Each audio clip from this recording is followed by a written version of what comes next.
ចាសួស្តីអ្នកទាំងអស់គ្នាសូមស្វាគមន៍មកកាន់ Daily Cooking Story ថ្ងៃនេះបានងាវអប់អំបិលម្ទេសជាមួយនឹងបកាអប់អំបិលម្ទេសបែបងាយស្រួលធ្វើលឿនរហ័សឆាប់បានញ៉ាំណាចា៎នាងខ្ញុំមានបកានោះប្រហែល3ខាំហើយនឹងងាវកន្លះគីឡូអញ្ចឹងយើងមកមើលពីគ្រឿងផ្សំដែលនាងខ្ញុំបានធ្វើទាំងអស់គ្នាណាខ្ញុំបុកអំបិលម្ទេសហ្នឹងដោយដាក់ខ្ទឹមសដាក់ខ្ទឹមទូចៗ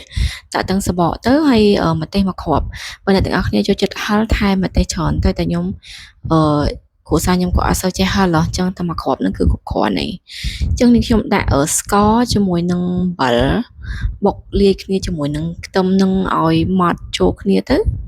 បន្ទាប់មកយើងយកខ្ទឹមហ្នឹងយកទៅប្រឡាក់ជាមួយនឹងងាវយើងហើយថែមជាមួយនឹងប្រេងខ្យងបន្តិចមកយើងប្រឡាក់វាទុកមួយសន្ទុះហើយចាំយកវាទៅដាក់អប់ជាមួយនឹងair fryer ធម្មតានាងខ្ញុំត្រូវអប់ជាមួយនឹងអាលុយមីញ៉ូមប៉ុន្តែអត់បានទិញក្តារអាលុយមីញ៉ូមមកនៅផ្ទះអស់ទៅអញ្ចឹងទៅមានតែដាក់វាចូលនៅក្នុង air fryer អប់ហ្មងនិយាយទៅដូចអាំងដែរប៉ុន្តែយើងថាអប់ចាស់ព្រោះដោយសារតែយើងដាក់គ្រឿងខៅអីអញ្ចឹងណាខ្ញុំមានថែមជាមួយនឹងគល់តក្រីជាមួយនឹងម្ដេងខ្លះដើម្បីឲ្យងាវរបស់យើងវាឈ្ងុយ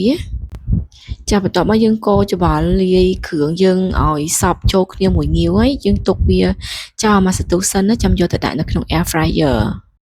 បើតែបងអូនណាអត់មាន air fryer ទេអត់ប្រើ air fryer ទេបងអូនឲ្យអាំងជាមួយ chicken gas ក៏បានដែរ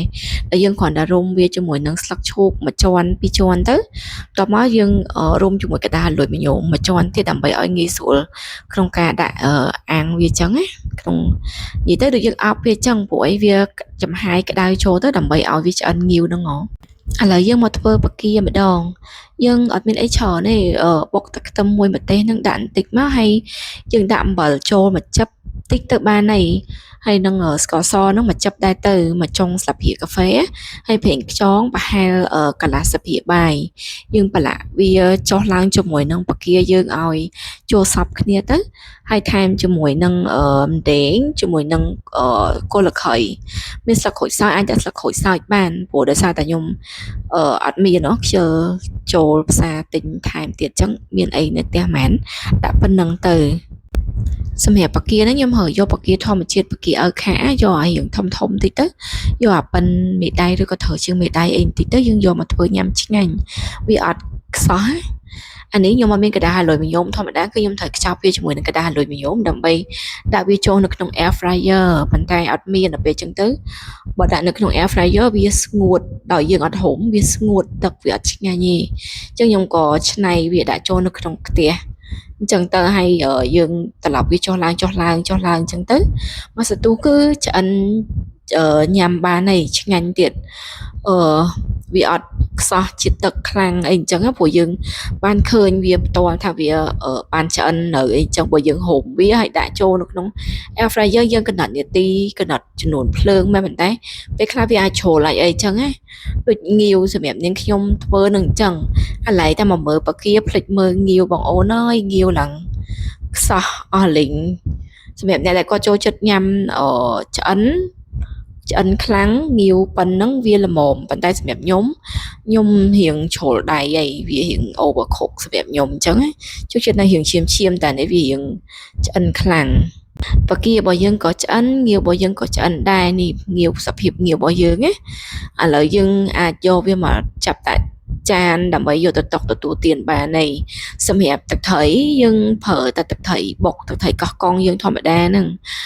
ខ្ញុំមានស្រាប់នៅក្នុងទូអញ្ចឹងខ្ញុំអត់បានបង្ហាញពីរបៀបធ្វើទឹកត្រីហ្នឹងទេបងអូនអាចជ្រលក់ជាមួយអំបិលម្រេចក្រូចឆ្មាក៏បានជ្រលក់ជាមួយទឹកត្រីបុកក៏បានដែរខ្ញុំថ្ងៃនេះខ្ញុំមានពីររសជាតិមានអំបិលម្រេចក្រូចឆ្មាលាយមួយជីវ៉ាន់ស៊ុយផងហើយមានទឹកត្រីបុកផងអានេះងាវរបស់ខ្ញុំបងអូនមើលបកមកឡើងស្ងួតហ្មងតែបើសម្រាប់អ្នកដែលគាត់ចូលចិត្តញ៉ាំឆ្អិនប៉ានេះគឺអូខេហ្មងឆ្ងាញ់សម្រាប់គាត់តែសម្រាប់ខ្ញុំអត់ទេ overcook អីចឹងលើក្រោយធ្វើត្រូវប្រយ័ត្នតិចឥឡូវតែមកមើលបកាភ្លេចមើលងាវដល់ពេលបកាឆ្អិនកន្លែងទៅងាវ overcook បាត់អូខេយ៉ាងណាក៏នៅតែញ៉ាំឆ្ងាញ់ដែរបងអូនព្រោះដោយសារតែយើងលាយគ្រឿងវាឆ្ងាញ់ហ៎ចឹងទៅវាមានរសជាតិអី ហើយវាក្រៀមតិចប៉ុន្តែក៏វានៅតែឆ្ងាញ់ដែរអញ្ចឹងងាយស្រួលលឿនទេបងអូនសំខាន់លាងបកាលាងងាវឲ្យស្អាតទៅហើយយើងយកមកធ្វើតាមវិធីសាស្ត្រនេះមកគឺងាយឆាប់បានញ៉ាំហ្មង